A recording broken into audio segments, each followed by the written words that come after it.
भाई बसंत कुमार जी, स्वामी भागवतानंद जी, समागत देवियों और सज्जनों, सबसे पहले इस बात के लिए खेद प्रकट करता हूं कि गलतफहमी के कारण यहां पर आने में मुझे विलंब हुआ। ऐसा ख्याल रह गया था कि कार्यक्रम 6:30 बजे संध्या से प्रारंभ होगा,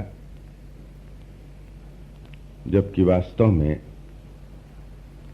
उसका समय 6 बजे संध्या का घोषित हुआ है। कल से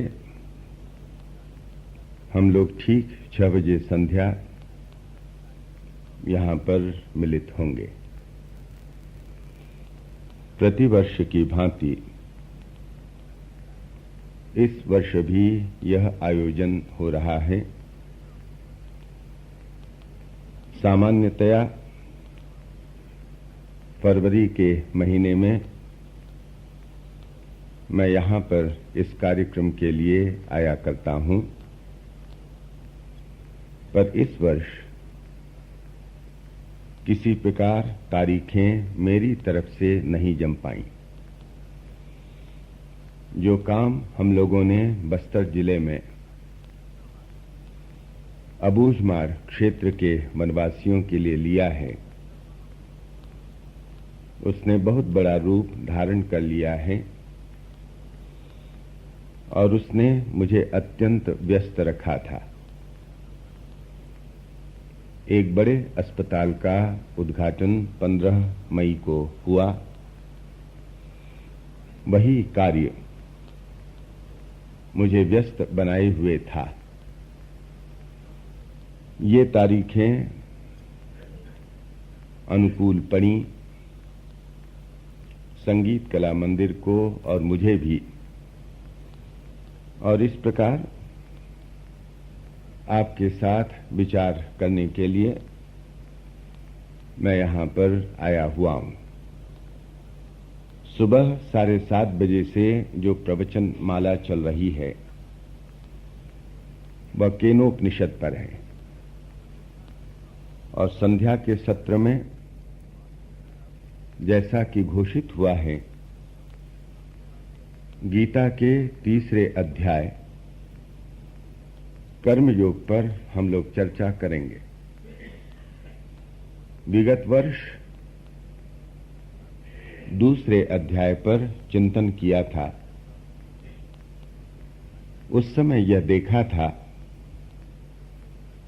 कि किस प्रकार गीता का प्रत्येक अध्याय योग है। अध्याय के नाम के साथ योग शब्द जुड़ा हुआ है। उसका तात्पर्य हम सभी जानते हैं। युज या युजिर, ऐसे 2 धातु हैं जिनसे योग शब्द निकला माना जाता है। एक से निकला हुआ माने तो उसका अर्थ होता हुआ है जोड़ना, और दूसरी धातु से इसे व्युत्पन्न माने तो इसका तात्पर्य होता है मन का समाहित हो जाना। एक में योग का तात्पर्य है 2 को जोड़ना, और दूसरे में अर्थ होता है समाधि। पतंजलि ऋषि जो सूत्र लिख गए हैं, एक सूत्र पर भाष्य करते हुए कहा गया है योगः समाधि। यह जैसा कि पतंजलि के स्वयं के सूत्र में हम पढ़ते हैं, प्रथम पाद के 2 सूत्र में, जहां पर योग की व्याख्या है, योगश्चित्तवृत्ति निरोधः, चित्त की वृत्तियों का निरोध योग कहलाता है। तो योग समाधि के अर्थ में और योग जोड़ने के अर्थ में, यहां पर गीता में प्रत्येक अध्याय के अंत में जो पुष्पिका है, वहां पर उस अध्याय का नाम है, उसमें योग शब्द जुड़ा है। उस योग का अर्थ होता है जोड़ना। पहले अध्याय का नाम है विषाद योग, दूसरे का नाम है सांख्य योग, तीसरे का कर्म योग, चौथे का ज्ञान कर्म संन्यास योग, पांचवें का कर्म संन्यास योग, छठे का आत्म संयम योग या ध्यान योग। और इस प्रकार प्रत्येक अध्याय का नाम योग शब्द के साथ समाप्त होता है।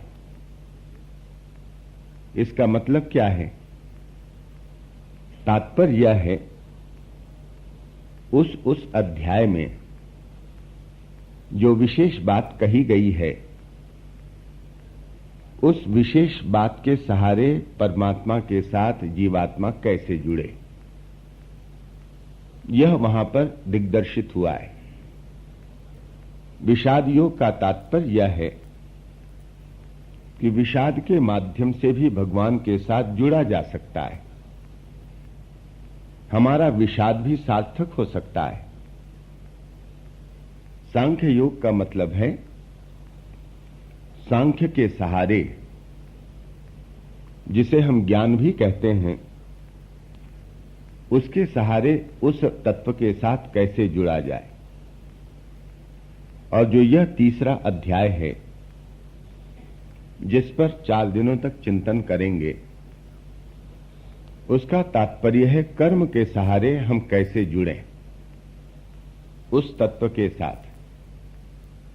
इस दृष्टि से इस अध्याय का तात्पर्य हमारे लिए विशेष हो जाता है, क्योंकि हम कर्म करते हैं, क्रियाशील हैं, ज्ञान भी हमारे भीतर रहता है, भावना भी होती है, क्योंकि मनुष्य के भीतर में ये तीनों प्रकार की शक्तियां हैं, विचार की, भावना की और क्रिया की। किसी किसी व्यक्ति में किसी शक्ति की प्रधानता होती है और वह उसके कारण उस विशेष पथ का अवलंबन करता है जिस रास्ते से जाने में उसकी प्रधान शक्ति विशेष सहायक होती है। यदि विचार की शक्ति प्रधान है तो स्वाभाविक ही वह विचार का रास्ता अपनाता है उस तत्व के साथ जुड़ने के लिए। यदि क्रिया की शक्ति प्रधान है तब वह क्रिया के माध्यम से, कर्म के माध्यम से उस तत्व के साथ तादात्म्य स्थापित करना चाहता है। जब कर्म के माध्यम से हम उस तत्व से अपने को जोड़ना चाहते हैं तो उसे कहते हैं कर्म योग। और वही यहां पर इस अध्याय के माध्यम से अर्जुन को जीव का प्रतिनिधि बनाकर भगवान कृष्ण हमारे समक्ष उपाय रख रहे हैं। मैंने अभी अभी कहा कि विषाद भी भगवान को प्राप्त करने का माध्यम हो सकता है। जब हम विषण्ण होते हैं, विषाद की स्थिति में परमेश्वर का ही चिंतन करते हैं, वह चिंतन बड़ा प्रगाढ़ होता है। यूं हम रोज भगवान की आरती करते हैं, प्रार्थना करते हैं। सामान्य रूप से जब हम प्रार्थना करते हैं तो हमारी पद्धति होती है कुछ रटी रुटाई प्रार्थना बोल देना, स्तव पाठ करना, स्तोत्र का उच्चारण करना। यह सामान्य पद्धति है। सामान्य पद्धति से हम भगवान की प्रार्थना करें, इसमें कोई दोष नहीं है। पर उसमें एक दिक्कत यह है कि हमारा मन प्रार्थना के बोल के साथ जुड़ता नहीं है। रटी प्रार्थना हमारा मुंह दोहराता है, पर मन नहीं दोहराता। मन कहीं भागा हुआ फिरता है। आरती हम कर रहे हैं, स्तोत्र पाठ कर रहे हैं, मन कारखाने में है, ऑफिस में है, तो रटी प्रार्थना के साथ मन का योग बैठता ही नहीं है। बहुत कम ऐसे लोग होंगे कि जो प्रार्थना के बोल हैं उन बोलों के साथ, अर्थ के साथ अपने मन का तादात्म्य स्थापित करके बोलते हैं। बहुत कम लोग। पर विषाद में क्या होता है, जब हम दुख में होते हैं, संकटग्रस्त होते हैं, तो मैं तो नहीं समझता कि किसी के मुंह से रटी रुटाई प्रार्थना निकलती हो। तब तो हम यही कहते हैं, प्रभु बचाओ, कृपा करो, तुम्हारी शरण आया हूं। हम अपनी भाषा में भगवान के साथ बात करते हैं। यह आपने देखा होगा। मैंने कभी ऐसा व्यक्ति नहीं देखा जो संकट में बिसूर रहा हो और जय जगदीश हरे की आरती कर रहा हो। संभव ही नहीं है। वहां पर तो मन से ही प्रार्थना निकलती है, मन से अपनी बात, मुख से अपने बोल। जहां पर विषाद की मात्रा भरी होती है, और यह जो विषाद है, उस विषाद के समय की गई प्रार्थना है, मन भगवान से बहुत जुड़ जाता है। ऐसा वह सामान्य प्रार्थना के समय नहीं जुड़ता है। तभी न कुंती ने वह मांगा था वरदान, विपदः सन्तु नः शश्वत तत्र तत्र जगत गुरु। भगवान कृष्ण किसी बात से बड़े प्रसन्न हो गए कुंती पर। कहा कि बुआ, तुम चाहो तो कुछ मांग लो। कहा कुंती ने, बेटा तुम्हारी कृपा से सब कुछ मिला है, तुम हो साथ में, और किस बात की चाह हो सकती। पर कृष्ण ने नहीं छोड़ा। कहा कि बुआ आज तो मांग ही लो। और बुआ ने यह वरदान मांगा, विपदः सन्तु नः शश्वत। ठीक है, तुम्हारी कृपा ही है, वरदान देना ही चाहते हो, तो यही वरदान दे दो कि मेरे जीवन में दुख का क्रम हरदम बना रहे। यह भी कोई मांगने का वरदान है? पहले पढ़ते हैं तो बड़ा आश्चर्य लगता है। कुंती ने वरदान मांगा कि दुख का क्रम बना रहे जीवन में, और हम वरदान मांगते हैं कि दुख कभी ना आए।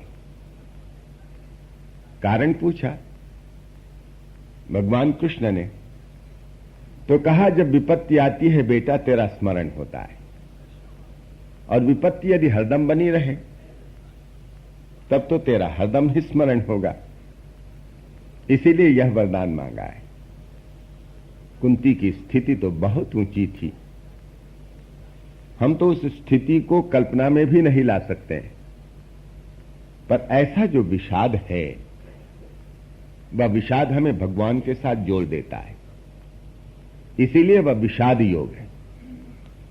हम इस दुख के द्वारा भी भगवान से जुड़ जाते हैं। और कर्मयोग में क्या कहा है, हम अपनी क्रियाओं के माध्यम से भी भगवान से जुड़ सकते हैं। सकते, इस शब्द को रेखांकित कर रहा हूं। हम दुख के इस कर्म के माध्यम से ईश्वर से जुड़ सकते हैं, परंतु कर्म को एक विशेष रसायन के साथ जोड़ करके करना पड़ेगा। वह रसायन यहां पर बताया गया है इस तीसरे अध्याय में। प्रारंभ होता है अर्जुन के प्रश्न से। अर्जुन ने प्रश्न करते हुए कहा, जायसी चेत कर्मणस्ते मता बुद्धिर्जनार्दन तत्किं कर्मणि घोरे माम नियोजयसि केशव व्यामिश्रेणेव वाक्येन बुद्धि मोहयसीव में तदेकं वद निश्चित्य येन श्रेयम अहम आपनुया। अर्जुन के कहने का अर्थ यह है, हे जनार्दन, यदि आपके मत में कर्म की अपेक्षा ज्ञान अधिक श्रेयस्कर रास्ता है, तो आप फिर घोर कर्म में मुझे लगा क्यों रहे हैं? क्यों कहते हैं कि युद्ध कर युद्ध कर? आप मिली जुली सी बातों से मेरे मन को कुछ भ्रमित से कर दे रहे हैं।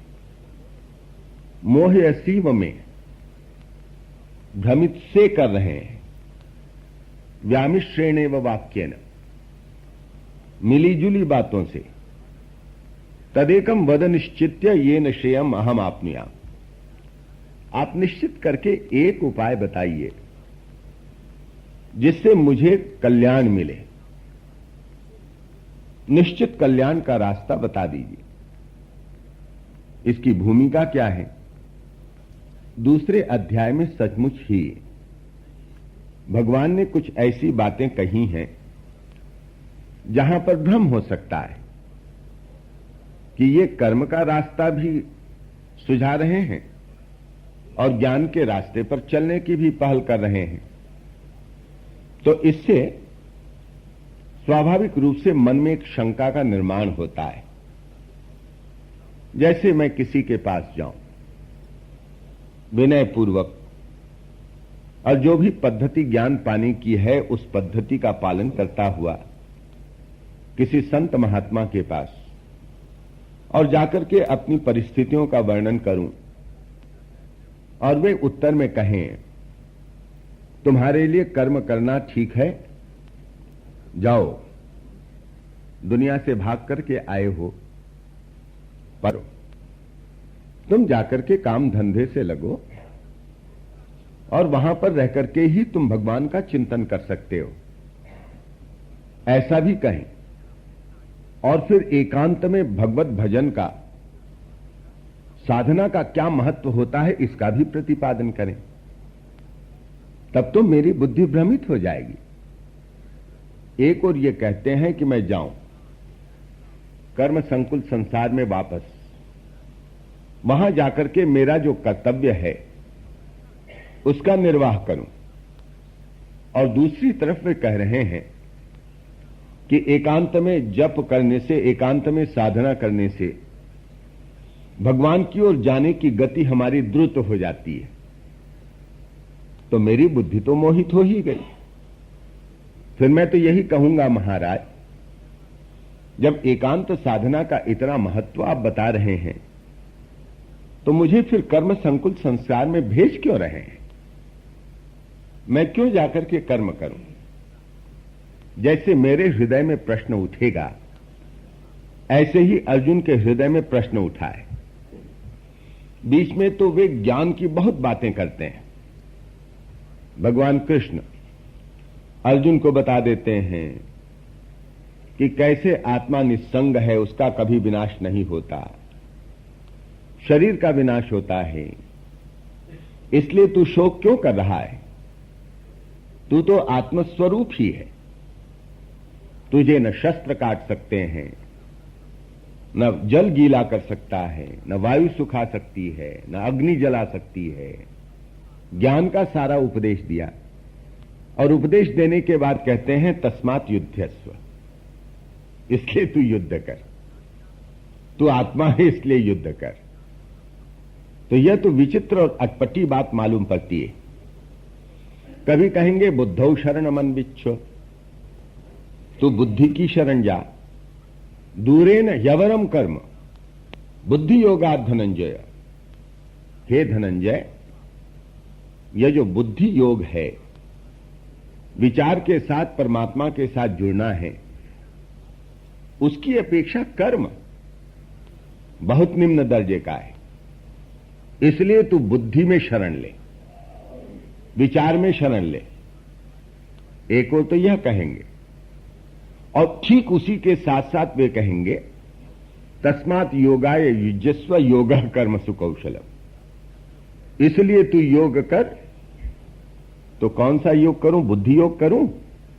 कहते नहीं, योगः कर्मसु कौशलम। कर्म में कुशलता योग कहा जाता है। डेक्स्टरिटी, एफिशिएंसी इन वर्क इज योग, यह कहा गया। तो योग क्या है? कर्मों की कुशलता है। तो महाराज, अभी आप बुद्धि योग की बात कहते हैं, फिर कर्म करने के लिए कहते हैं, यह कैसी बात है? बात कुछ समझ में आती नहीं है। फिर वे यह भी कहेंगे त्रैगुण्य विषया वेदा निस्त्रैगुण्यो भवार्जुन। ये जो वेद हैं, जो कर्म मार्ग के पोषक हैं, ये त्रिगुणात्मक हैं, और तू निस्त्रैगुण्य बन जा, तीनों गुणों से ऊपर चला जा। निर्द्वंदो नित्य सत्वस्थो निर्योग क्षेमात्मवान। तू निर्द्वंद बन, नित्य सत्वस्थ। जो नित्य सत्व तेरे भीतर का है, यह आत्म स्वरूपता तेरे भीतर है, उसमें तू स्थित हो जा। निर्योग क्षेम, योग और क्षेम की परवाह ही मत कर। योग कहते हैं जो अप्राप्त है उसको पाना, और क्षेम कहते हैं जो मेरे पास है उसकी रक्षा करना। जो नहीं है उसको पाने की चेष्टा करूं, योग, और जो है उसकी रक्षा करूं, क्षेम। दोनों से ऊपर उठ जा, चिंता मत कर, और आत्मवान बन करके स्थित हो। और फिर कहेंगे उसके बाद तू कर्म कर। मां कर्म फल हेतुर्भूहु माते संगोस्त्व कर्मणि। तेरा संग, तेरी आसक्ति अकर्म के प्रति न हो, यह भी साथ ही साथ कहेंगे। तो एक ही सांस में ज्ञान और कर्म की बातें कहेंगे और ज्ञान को ऊपर का दर्जा देंगे। स्वाभाविक है अर्जुन के मन में विचलन का पैदा होना, चित्त का चंचल होना। हमें भी समझ में नहीं आता कि भगवान क्या कहना चाहते हैं। और फिर अर्जुन के सामने स्थित प्रज्ञ दर्शन रखते हैं। वह स्थित प्रज्ञ कैसा होता है, उसकी मानसिक स्थिति कैसी होती है। आत्मन्येव आत्मना तुष्टः, वह आत्मा के द्वारा, अपने आप के द्वारा अपने आप में तुष्ट है। इस प्रकार से भी कहा, यह सारी बातें भी कहीं, और अंत में फिर कह दिया कि एषा ब्राह्मी स्थिति पार्थ नैनाम प्राप्य विमुह्यति। दूसरे अध्याय के अंत में यह ब्राह्मी स्थिति है पार्थ, इसको पाने पर व्यक्ति मोहित नहीं होता, विचलित नहीं होता है, यह कहा। तो अर्जुन को समझ में बात आई नहीं कि फिर मैं किस दिशा में जाऊं। अर्जुन जो प्रश्न कर रहा है उसमें बड़ी विनय है। अर्जुन ऐसा नहीं कहता, क्या आप गोल मटोल बात करते हैं, मुझे भरमाते हैं। बड़ी विनय पूर्वक कहता है, व्यामिश्रेणेव व्यामिश्रेण इव। ऐसा लगता है मुझे कि शायद आपकी बात मिली जुली है। मुझे ऐसा लगता है कि मैं आपकी बात को पकड़ नहीं पा रहा हूं। अपनी कमजोरी दर्शाता है, और दर्शा करके कहता है तरेकम वद निश्चित्य। आप निश्चित करके एक रास्ता बता दीजिए जिससे मुझे कल्याण मिले, मैं समझ नहीं पा रहा हूं। ऐसी विनय प्रकट की तो आप समझ सकते हैं कि ऐसी विनय के साथ ही साथ तो भगवान के साथ संबंध जुड़ता है। मैं अगर प्रश्न करने के लिए प्रश्न करूं, उससे तो कोई बात जमती नहीं और कुछ ज्ञान भीतर में आता नहीं है। पर अर्जुन के समान प्रश्न पूछने वाला होना चाहिए। कितना उसका समर्पित भाव। और तब उत्तर देते हैं श्री भगवान, कहते हैं कि अर्जुन, तू बुद्धि भ्रम को जो प्राप्त हो रहा है मैं समझ सकता हूं, पर भाई मैंने तो दो प्रकार की निष्ठाओं का वर्णन पहले ही किया है। लोकेस्मिन् द्विविधा निष्ठा, पुरा प्रोक्ता मया नघ ज्ञान योगेन सांख्यानाम कर्म योगेन योगिनाम। दो प्रकार की निष्ठाओं की बात मैंने कही है लोकेस्मिन, इस लोक में। पुरा प्रोक्ता, पूर्व काल में। ज्ञान योग सांख्यों के लिए, ज्ञानियों के लिए। जो ज्ञानी हैं उनकी निष्ठा ज्ञान योग में, और जो योगी हैं कर्म का रास्ता चुनते हैं उनकी निष्ठा कर्म योग में। तो ये दो रास्ते मैंने पहले ही बतलाए हैं। और दूसरे अध्याय में हम पढ़ते हैं कि भगवान कैसे ये दो रास्ता बता दे रहे हैं। तो यहां पर जो पुरा प्रोक्ता लिखा है, इसमें व्याख्याकारों ने दो प्रकार के मत व्यक्त किए हैं। पूर्व में मैंने बतलाया, तो भगवान ने पूर्व में कहां बतलाया? ठीक है, यदि यहीं पर दूसरे अध्याय में बतलाया हो तो इसका मतलब मैंने पहले बतलाया ऐसा तो नहीं कहना चाहिए था। पूर्व में बतलाया कह सकते थे कि जैसा कि मैंने तुम्हें बताया है, एषाते अभिहिता सांख्ये बुद्धि ही योगे त्विमाम शृणु। यह आता है श्लोक दूसरे अध्याय में। अभी तक तुझे मैंने सांख्य की बुद्धि बताई, सांख्य की निष्ठा बताई। अब तुझे मैं योग की बुद्धि, योग की निष्ठा बताता हूं। यह दूसरे अध्याय के 39वें श्लोक में कहते हैं। तो कुछ दूसरे टीकाकारों ने कहा कि यह समीचीन नहीं। इसका मतलब भगवान यह कहते हैं पुरा काल से, बहुत पहले से मैंने ये दो प्रकार की निष्ठाएं बतलाई हैं। जब हम महाभारत को पढ़ते हैं, जिसे मैं गीता की सर्वश्रेष्ठ टीका मानता हूं, तो वहां पर हम देखते हैं कैसे बात आती है कि भगवान ने कब बहुत पहले ही दो प्रकार के रास्तों का वर्णन किया है। महाभारत में इन दो प्रकार के रास्तों का सुंदर वर्णन है।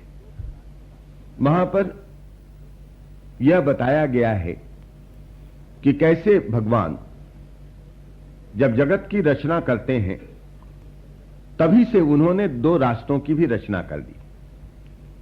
भगवान भाष्यकार आद्य शंकराचार्य गीता पर भाष्य करते हुए भूमिका में लिखते हैं, स भगवान सृष्ट्वा इदम जगत तस्य च स्थितिं चिकीर्षुः मरीच्यादीन अग्रे सृष्ट्वा प्रजापतिं प्रवृत्ति लक्षणम धर्मम ग्राह्यामास वेदोक्तम ततश्च ततः अन्यांच सनक सनंदनादीन उत्पाद्य निवृत्त लक्षणम धर्मम ज्ञान वैराग्य लक्षणम ग्राह्यामास द्विविधो ही वेदोक्तो धर्मः प्रवृत्ति लक्षणों निवृत्ति लक्षणश्च।